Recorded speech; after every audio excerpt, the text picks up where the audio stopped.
Bonjour, c'est Luc. Version 1.2.0, le module matériel. Le module matériel n'était pas, je pense, actif dans la version précédente. Si nous prenons matériel qui se trouve sous le module logistique, nous avons, en tout cas pour le menu complet, chose qui n'est pas active dans la version 1.2. Vous avez ici sous les yeux la version de développement. Nous avons quelque part le matériel qui se décline en matériel métier, matériel IT, le matériel divers, les véhicules. Ce sont les quatre grands types de matériel et les quatre boutons qui sont actifs chez vous. Alors, que trouve-t-on là derrière? Si je clique sur le matériel métier, métier de géomètre, métier de géologue, donc encore une fois, Elaïs n'est pas coincé dans un métier, c'est pour ça que ce terme existe. Si je clique sur le matériel métier, j'ai ici voilà des exemples de matériel de topo, bien sûr, des exemples du matériel d'investigation géologique, par exemple. On, on a ici les photos. On peut avoir en cliquant sur le bouton Shift ici la liste, mais ça, vous le savez. Je double-clique maintenant sur sur un matériel et j'ouvre la fiche du matériel. Alors, nous avons bon sa photo. Nous avons la première partie, la première section qui indique l'identification du matériel, donc sa classe, son type, sa marque, son modèle, un numéro de série, un numéro interne éventuel et un code couleur qui existe mais qui n'est pas encore utilisé.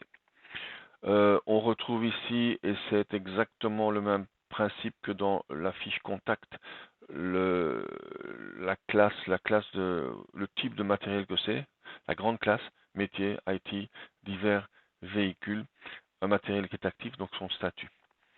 Quelques dates importantes qui seront utilisées un peu plus tard dans le journal, c'est-à-dire prochaine maintenance, il faut que je prévoie une maintenance, telle date, prochain contrôle, calibration, telle date. Autre alerte à définir, pardon, une date avec un objet d'alerte. Voilà. Ça, c'est la section identification. Ensuite, nous avons une section utilisation, que j'appellerai utilisation, avec divisée en trois grands volets, en trois grandes parties. La première partie étant l'entrée du matériel au sein du bureau, son utilisation et son éventuelle sortie. Alors, l'entrée du matériel, bon, c'est une date d'achat, c'est un fournisseur, c'est une durée de garantie, c'est une date de fin de garantie. Il y a plein de dates ici qui sont automatiques. Il suffit de rentrer donc la date d'achat et par exemple une durée de garantie pour avoir automatiquement la date de fin de garantie, qui ici est rouge dans la mesure où cette date est dépassée, donc ce matériel n'est plus garanti.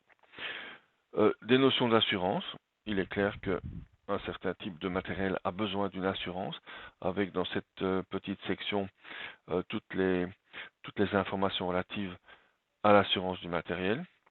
Et enfin, et non des moindres, le prix d'achat du matériel, l'entrée du matériel. Ensuite, nous avons son coût, son utilisation.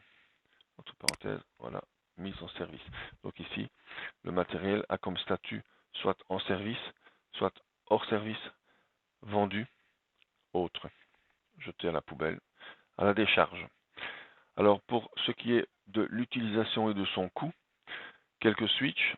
Est-ce que c'est du matériel de production? Bien sûr, c'est une station totale, donc c'est du matériel de production. Est-ce que ce matériel est louable? Des bureaux ont énormément de matériel et ont également une petite section de location de matériel. Bon, quelques switches qui n'engagent personne. Ensuite, le coût ici a une importance capitale et vous allez voir pourquoi. J'ai d'abord ici à définir l'objectif d'utilisation de cette station totale. Alors, l'objectif d'utilisation, c'est quoi? En l'occurrence ici, je vais le lire en français. J'aimerais, en achetant ce matériel, mon objectif, c'est de l'utiliser 8 heures par jour, quand je l'utilise, et 11 jours par mois, si possible. Je vais mettre 10 pour qu'on puisse voir les chiffres bouger. Voilà, ici je mets 10. On voit tout de suite tous les chiffres qui sont ajustés. Donc, objectif d'utilisation, c'est théorique évidemment.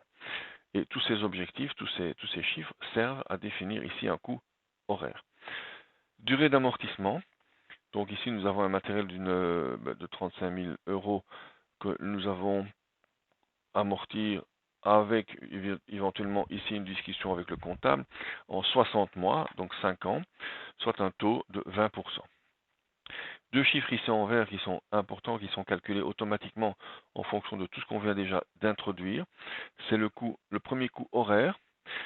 Le premier est en fait basé sur la durée maximum d'utilisation, c'est-à-dire 8 heures par jour, 22 jours par mois, ce qui est un chiffre complètement aberrant, sauf si on est un géomètre qui ne fait que du terrain et qui loue ses services à quelqu'un, et là il utilisera effectivement sa station tous les jours, pendant tout le mois. On arrive à un coût horaire de 3,31 €. Et ensuite, nous avons ici le coût horaire qui, lui, est basé sur l'objectif d'utilisation. Et là, on voit très bien, si je mets par exemple 11 jours, c'est-à-dire grosso modo un demi-mois, si on considère qu'un mois comporte 22 jours ouvrables, on a évidemment la moitié du coût horaire. Le coût horaire maximum, je dis bien maximum, étant de 8 heures sur 22 jours, mais encore une fois, c'est pas fort possible. Ce sont deux coûts qui pour l'instant ne sont pas directement liés à la confection des salaires, des barèmes, mais qui le deviendront incessamment. En fonction de tel ou tel type de travail, de prestation, on viendra chercher ici le coût qu'on ajoutera ou qu'on n'ajoutera pas au barème de la personne qui sera déclarée faire tel ou tel job. Le responsable du matériel, il se peut que pour un certain type de matériel, on ait un responsable attitré, ici personne en particulier, soit on va chercher ici dans la liste des personnes du bureau. Affectation, on peut avoir, comme il a été déclaré dans le bureau, dans la fiche du détenteur de la licence et la liste, deux bureaux, un siège social et un autre bureau, ou encore autre. Si autre, on déclare ici, donc où est le matériel, en gros, une remarque. Et ici, nous avons la valeur résiduelle du matériel. Donc, c'est un chiffre qui est calculé en fonction de la valeur d'achat du matériel et, bien sûr, de la durée d'amortissement de ce matériel. Ici, nous avons une valeur résiduelle qui est calculée en temps réel, c'est-à-dire au jour même où cette fiche matérielle est ouverte. Voilà, alors cette fiche matérielle va évidemment, on l'a vu, interagir avec le tableau d'amortissement du tableau de bord et permettra donc de tenir à jour toute une série de choses. Je vais reprendre la fiche du matériel. Il y a toute une série d'onglets ici qui ne sont pas encore ouverts.